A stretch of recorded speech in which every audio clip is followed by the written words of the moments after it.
श्री कृष्णा। आज हम सुनेंगे दातून बीड़े की कहानी। भाद्रपद मास के कृष्ण पक्ष की तीज, जिसको कजली तीज कहा जाता है, उसके पहले दूज की रात को जो भोजन किया जाता है उसको दातून बीड़ा बोलते हैं। और ऐसा माना जाता है कि दातून बीड़ा करने से ही तीज का व्रत सफल माना जाता है। तो जो भी कजली तीज का व्रत करे वो दातून बीड़ा अवश्य करें। तो चलिए अब दातून बीड़ा की कहानी सुन लेते हैं। एक ब्राह्मण था, वो बहुत गरीब था। उसकी पत्नी अर्थात ब्राह्मणी ने उसे कहा कि कुछ खाने के लिए है नहीं, आज दातून बीड़ा है तो जाके कुछ लेके आओ। ब्राह्मण कुछ लेने के लिए गया। वह इधर उधर घूमने लगा। उसने देखा कि संध्या के समय एक व्यापारी दुकान बंद कर रहा था। वह छुपके से दुकान के अंदर घुस गया। दुकानदार दुकान बंद करके चला गया। उसने कुछ आटा लिया, कुछ घी गुड़ मसाला लिया और बाहर निकलने लगा तो देखा दरवाज़ा तो बंद था। पूरी रात उसकी वहीं पे चली गई। घर पर औरत इंतजार कर रही थी, अभी भी नहीं आए। वह भूखी थी, उसे दातून बीड़ा करना था। वह ब्राह्मण दुकान के अंदर घूमने लगा, परेशान होके कहने लगा, इधर भी ऐसा उधर भी ऐसा, ये कजली तीज का भी व्रत कैसा।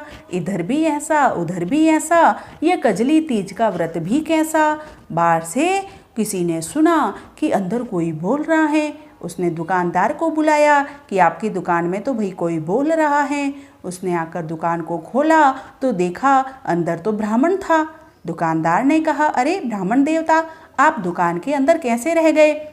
ब्राह्मण ने कहा, आज मेरी पत्नी का दातून बीड़ा है, सो कुछ खाने का सामान लेने के लिए आया था, लेकिन मैं मांग नहीं सका और चुपके से अंदर चला गया।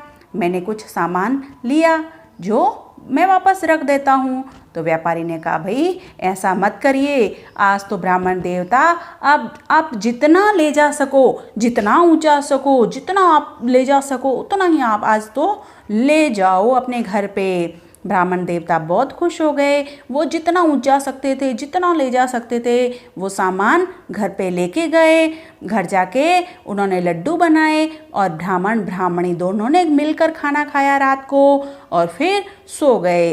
इसलिए यदि कोई कजली तीज का व्रत करता है तो उसे दातून बीड़ा करना आवश्यक रहता है, तभी उसका जो व्रत है वो सफल होता है। तो बोलिए कजली तीज माता की जय।